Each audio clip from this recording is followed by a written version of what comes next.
சிலுக்கு சிலுக்கு சிங்காரி சிங்காரி கதையை சொல்றேன் கேளு. வணக்கம் மக்களே, மீண்டும் ஒரு முறை உங்கள் கிராதகன். பொங்கலுக்கு வந்துட்டு 1-2 படம் விட்டா பரவாயில்லைங்க. உண்மையிலேயே இந்த வாட்டி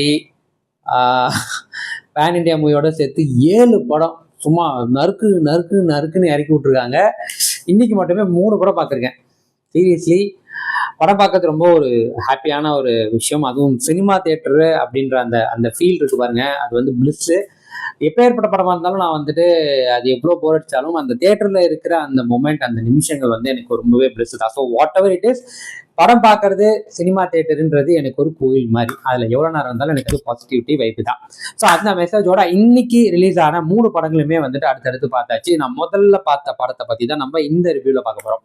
என்ன படம் அப்படின்னு பார்த்தீங்க அப்படின்னா, நம்ம ஜெயம் ரவி தவறு கட் பண்ணிக்கிறத நமது ரவி மோகன், அதாவது நம்ம ஜெயம் ரவி சார் தாங்க ரவி மோகன். இனி வந்து என்ன அப்படி கூப்பிடாதீங்க, இனிமே இதுதான் என் பேர் அப்படின்னு அவரே அறிவிச்சிருக்காரு. ஸோ அவர் நடித்து நித்யா மேனன் அவரோட ஹீரோயினா ஆக்ட் பண்ணி கிருத்திகா உதயநிதி அவர்கள் இயக்கி ஏஆர்ஆர் அவர்களின் இசையில் வெளிவந்துள்ள காதலிக்க நேரமில்லை அந்த படம் தான்.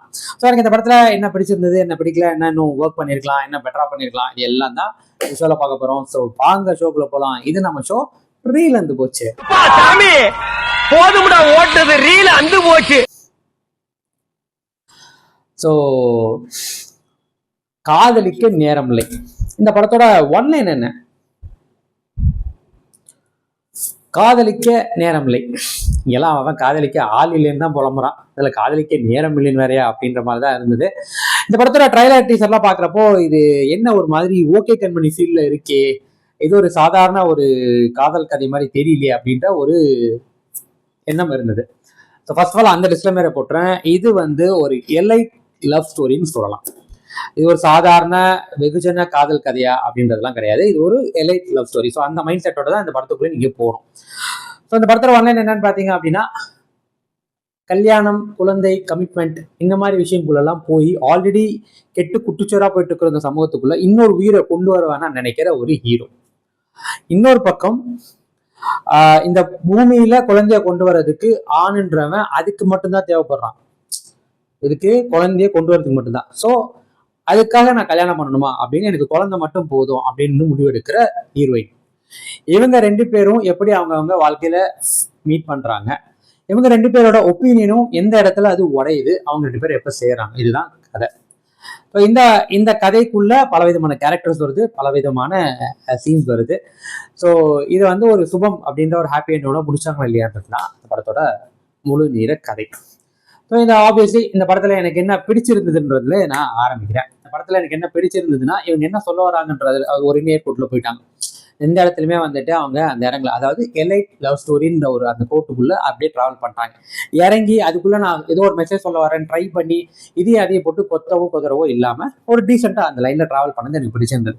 ஆப்வியஸ்லி ஸ்கிரீன் பிளே வரேன் பார்க்கும்போது எனக்கு ஃபர்ஸ்ட் ஆஃப் ரொம்பவே பிடிச்சிருந்தது செகண்ட் ஆஃப் விட. ஏன்னா ஃபர்ஸ்ட் ஆஃப் வந்துட்டு அந்த ரொமான்ஸ், லவ், இந்த டென்ஷன்ஸ், அந்த ஈகர்னஸ், ஒரு எக்ஸைட்மெண்ட், அந்த மாதிரி ஒரு ஜாலியான ஒரு படமா போனனால ஃபர்ஸ்ட் ஆஃப் எனக்கு far better then second half. Second ஆஃப்மே நல்லா இருந்தது. பட் அந்த சுற்றி கேரக்டர்ஸ் வந்து ரொம்ப சுருங்கி இவங்களுக்குள்ளேயே ட்ராவல் பண்ணனால ஒரு மாதிரி லேகாக ஃபீல் ஆச்சு. But screen play it was good. And then வந்து பார்த்தீங்கன்னா, அந்த படத்தில் மிகப்பெரிய எனக்கு பிடிச்ச விஷயம் ஏஆர்ஆர் அவர்கள். பாடல்கள்னு வரும்போது நல்லா இருந்தது. ஸ்டில் ஏஆர்ஆரோட அந்த ஃப்ளேவர்ல இருக்கானா இல்லை, பட் ஸ்டில் இந்த படத்துல அவரு எங்க பெருசா வேலை பார்த்துருக்காருன்னா அந்த பேக்ரவுண்ட் ஸ்கோர்ல நிஜமாவே இந்த படத்துக்கு தேவையான பேக்ரவுண்ட் ஸ்கோர் அங்கங்க வரும்போது ரொம்பவே நல்லா இருக்கு, ரொம்ப இதமா இருந்தது. ஏன்னா ரொம்ப நாளா நல்லா சத்தமா கேட்டுட்டு ரொம்ப மென்மையா இதை கையாண்ட விதம் ரொம்பவே நல்லா இருந்தது. பெரிய பாய் ப்ரூவ் பண்ணிட்டாரு, ரொம்பவே நல்லா இருந்தது. ஸோ இசை இந்த படத்துக்கு ஒரு மிகப்பெரிய பேக் போன்னு சொல்லணும். And then obviously characters, Jayam Ravi அவர்களின் நடிப்புன்றது வந்து பிரதர் படத்தை பார்த்துட்டு இந்த படம் பார்க்குறப்போ ரொம்பவே சோல் சாட்டிஸ்ஃபேக்ஷனாக இருந்தது நிஜமாவே. ஏன்னா அந்த படத்தில் அவர் நடிக்கிறான்றது அப்பட்டமாக நடிக்கிறாருன்னே தெரிஞ்சது. பட் அந்த நடிப்பு நடிக்கவே வேண்டாமேன்ற அளவுக்கு இருந்தது. பட் இந்த படத்தில் ரொம்ப ஸ்வீட்டாக அவர் கேரக்டரை ஹேண்டில் பண்ண விதம், அவர் வந்து ஒரு பாயிண்ட்ல இருந்துட்டு அதில் ட்ராவல் பண்ண விதமாக இருக்கட்டும், அதுக்கப்புறம் ஒரு சேஞ்ச் ஆஃப் கேரக்டர்ஸ் வருது, அதை வந்து அவர் கையாண்ட விதம், அதுக்கப்புறம் அவர் பையனோட அந்த ஹீரோயின் அவங்களோட பையனோட அவர் பழகிற விதம், அந்த ஒரு கியூட்னஸ் எல்லாமே ரொம்பவே அழகா ஹேண்டில் பண்ணிட்டார். ரொம்ப மிகையாகவும் இல்லாமல் ரொம்ப டவுனாகவும் இல்லாமல் அவர் எப்படி நடிப்பாரோ ரவிக்கிட்ட நம்ம என்ன எதிர்பார்ப்போமோ அதை சிறந்து பண்ணிட்டார். அதே நித்யா மேனனுக்குலாம் அந்த கேரக்டர் அப்படி தூக்கி போட்டு சீரட் பிடிப்பார்ல ரஜினி சார், அந்த மாதிரி ஒரு சப்ப மேட்ரு. ரொம்பவே அழகாக பண்ணியிருப்பாங்க. பெருசாக அவங்க மெனக்கிட்ட மாதிரியே தெரியல, அவங்க அப்படியே அப்படியே ரொம்ப ஸ்வீட்டாக ஸ்மூத்தாக பண்ணிட்டு போயிட்டாங்க. அதுக்கப்புறம் இதில் அந்த பையனாக வர கேரக்டர், அதனால் முடிஞ்ச அளவுக்கு அந்த பையன் கேரக்டர் வந்து நம்மளுக்கு இன்ட்ரெஸ்டிங்காக கொடுக்க ட்ரை பண்ணியிருக்கான், நல்லாவும் நடிச்சிருக்கான். இதை தாண்டி இதை சுற்றி வர கேரக்டர்ஸ்ன்னு இருக்குல்ல, யோகி பாபு அவர் வந்துட்டு பார்த்தீங்கன்னா இந்த 3 ஃப்ரெண்ட்ஸில் ஒருத்தர் எப்போ பார்த்தாலும் வாய்ஸ் ஓவர்கள் பேசிட்டு கலாய்ச்சிட்டு பொன்னாட்டி அடி வாங்கிட்டு அந்த மாதிரி ஒரு கேரக்டர். இந்த பக்கம் வந்து பார்த்தீங்கன்னா நம்ம வினய் வந்து ஒரு கேவா வராரு இந்த படத்துல. ஸோ அவர்கிட்ட இருந்து அந்த கதையை ஆரம்பிக்கும். இந்த மிராக்கல்னு ஒரு விஷயம் பேசுவாங்க இந்த படத்துல. ஸோ அந்த மிராக்கல் வந்து அவர்கிட்ட இருந்து ஆரம்பிக்கும்.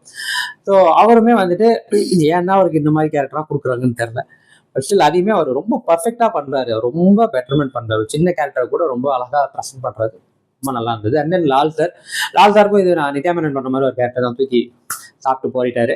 ஒரு நல்ல அப்பா, ஒரு ஃப்ரெண்டு மாதிரி இருக்கிறப்பா, ரொம்ப ஸ்வீட்டாக இருந்துச்சுன்னு சொல்லணும். இந்த பக்கம் இவங்களுக்கு வர அப்பா அம்மா மனோஜ் சார், தென் அம்மாவா கேரக்டர், அவங்களுமே வந்துட்டு நல்லாவே பண்ணியிருக்காங்க. ஸோ கேரக்டர்ஸ்னு வரும்போது இது எல்லாமே ஸ்வீட்டாக இருந்தது. இதில் கேமியோ பண்ணியிருக்கிறது வந்துட்டு ஆக்சுவலாக நித்யா மேனனோட எக்ஸ் வர்றது நம்ம துணிவு வில்லன் டான் கொக்கைன் அவர்கள். அவரும் ஒரு 4 சீன் வந்தாலுமே நல்லா பண்ணியிருக்காரு. அண்ட் தென் நம்ம ஜெயம் ரவியோட எக்ஸ்ட்ரா வர்றது, நம்ம வால் படத்தில் ஹீரோயின் நடிச்சாங்களா அவங்க தான். ஸோ அவங்களுமே வந்துட்டு அவங்களுக்கு என்ன கொடுத்தாங்க அது சிறப்பாக பண்ணாங்க. ஸோ கேரக்டர்ஸ்னு வரும்போது ரொம்ப வந்து சலிக்கிற மாதிரிலாம் இல்லை, நல்லா இருந்தது. அதுலேயும் ஃபர்ஸ்ட் ஹாஃப்ல இவங்க பண்ண விதம் ரொம்பவே நல்லா இருந்தது. இந்த காமெடிஸ் எல்லாமே ரொம்ப ஈஸியாக ட்ராவல் ஆச்சுன்னு சொல்லணும். நான் சொல்கிற மாதிரி இதை வந்து கம்ப்ளீட்லி இது ஒரு எலைட் லவ் ஸ்டோரின்றதுனால கேரக்டர்ஸுமே அவங்களோட பொசிஷன்ஸுமே எல்லாமே அப்படி தான் இருக்கும். அந்த செட்டாக இருக்கட்டும், அவங்க வீடு, அவங்க ஆஃபீஸ், அவங்க ட்ராவல் பண்ணுற விதம், நம்மளுக்கு காட்டுறது எல்லாமே. ஸோ உங்களுக்கு வந்துட்டு எங்கேயுமே வந்துட்டு அவங்களுக்கு அந்த டவுன் ஃபீலே இருக்காது, எல்லாமே எலைட்டு தான். அந்த மைண்ட் செட் வச்சுக்கோங்க, அப்போ தான் உங்களால் இந்த படத்தை ஸ்மூத்தாக ட்ராவல் பண்ண முடியும். ஸோ நான் சொன்ன மாதிரி 3வது கேரக்டர்ஸுமே நல்லா இருந்தது. டைலாக்ஸுமே வந்துட்டு இந்த படத்துக்கு என்ன தேவையோ அது அழகாக கொடுத்துருந்தாங்க. ஸோ எனக்கு இதெல்லாமே பிடிச்சிருந்ததுன்னு சொல்லணும். இதெல்லாம் ரொம்ப ஸ்மூத்தாக ஒரு ஃபீல் குட் மூவி கொடுக்கறதுக்கான இது சினிமாட்டோகிராஃபி ஆல்மோஸ்ட் எல்லாமே நல்லா இருந்தது.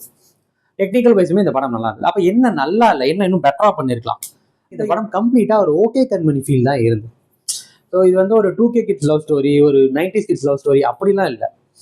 ஓகே கண்மணி வந்து பார்த்தீங்கன்னா 2 ஸ்ட்ரேஞ்சர்ஸ் மீட் பண்ணி இப்படி லவ் பண்ணி ஒன்றாகிறாங்க தான். இதே மாதிரி தான் இதுவும்.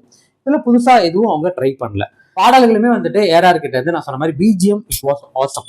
பட் சாங்ஸ் இன்னுமே நான் வந்து அவர்கிட்ட இன்னும் பெருசாக எதிர்பார்த்தேன், இன்னும் கொஞ்சம் பெட்டராக பண்ணியிருக்கலாம் அப்படின்றது தான். ஸோ ஓவராலாக இந்த படத்தில் ஃப்ளாஸ்ன்றது இருக்குது, டெஃபினட்டாக இருக்குது. பட் அதை தாண்டி உங்களுக்கு ஒரு நான் சொன்ன மாதிரி 16+ தான். ஸோ குழந்தை குட்டியை கூட்டிக்கிட்டு சின்ன பிள்ளைங்களாம் கூட்டிகிட்டு பாங்க அப்படின்னா நான் சொல்ல மாட்டேன். நான் ப்ரிஃபர் பண்ணவும் மாட்டேன். It was completely pure couple story. நீங்கள் லவ் பண்ணுறவங்களா இருந்தால் போகலாம், கல்யாணம் பண்ணிட்டு இப்போதான் புதுசாக வாழ ஆரம்பிச்சிருக்கீங்க, ஒரு புதுசாக நியூலி மேரிட் கப்புள்ஸ் போகலாம், அந்த மாதிரி ஒரு கப்புளாக இருக்கிறவங்க போகலாம். அப்படி ஒரு ஜாலியாக படம் பார்க்கணும்னு நினைக்கிறவங்க ஃப்ரெண்ட்ஸோட போகலாம், அவ்வளோதானே ஒழிய இது மாதிரி ஒரு குடும்பமாக அப்படிலாம் நான் கண்டிப்பாக நான் வந்துட்டு ரெக்கமெண்ட் பண்ண மாட்டேன். அங்கடுக்கு வந்து நான் ஒரு 65 கொடுப்பேன். நல்லா இருந்துச்சு. ஓகே கண்மணியே எனக்கு வந்து சுமாராக தான் ஒர்க் ஆச்சு. பட் ஸ்டில் இந்த படம் எனக்கு அதை விட கொஞ்சம் பெட்டராக ஒர்க் ஆனது. I was happy. உங்களுக்குமே அந்த மாதிரி படம் பிடிக்கும்னா தாராளமாக you can give a shot. So அவ்வளோதான் மக்களே, மீண்டும் அடுத்த வாரம் வேற ஒரு திரைப்படம், வேற ஒரு மனசோரம், வேற ஒரு முன்னோட்டத்தோட உங்களுக்கு சந்திக்கிறேன். So until then by from உங்கள் விஜய் ராதகன். வரட்டா மாமே.